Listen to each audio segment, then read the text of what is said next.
Pressure কমে গেছে, আমার লাগে ডিম লয়ে আই পড়ছে। মজা।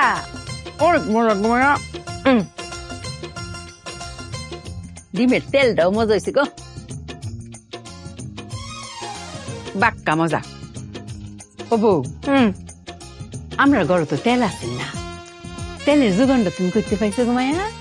বুদ্ধি কাটিয়েছি মায়া। হিরে আবার বুদ্ধি কাটাইছো? কি বুদ্ধি? আমার মায়ার প্রেশার নেমে গেছে, এটার দাঁড়ানোর দায়িত্ব তো আমার। ভাবলাম মায়াকে একটা ডিম ভেজে খাওয়াই। ছোলার কাছে গেছি ডিম ভাজতে, গিয়ে দেখি তেল নেই। এখন তেল ছাড়া আমি কি করে ডিম ভাজি করবো মায়া? পরে অনেক বুদ্ধি কাটাচ্ছিলাম, বুদ্ধি কাটাতে কাটাতে আমার চোখের সামনে দিয়ে সই করে একটা তেলা চলে গেল।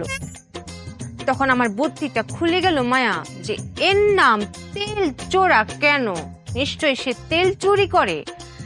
তারপরে আমি কপ করে তাকে ধরে ফেললাম। তারপর ভাবলাম যে একটা দিয়ে তো হবে না, আমি প্রত্যেকটা কোনায় কোনায় চিপাই চিপাই সবগুলো তেল চোরাদের খুঁজে বের করলাম। বিশ্বাস করেন মায়া, আমি একটা তেল চোরাকে বাকি রাখি নাই, সবগুলোকে ধরেছি। ধরে একটা কড়াই রেখেছি, রেখে যে আগুনটা দিয়েছি না মায়া, এতগুলো তেল বেরিয়েছে না মায়া, পুরো 1 লিটার হবে।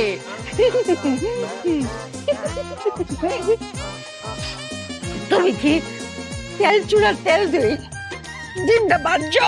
এই তো মায়া।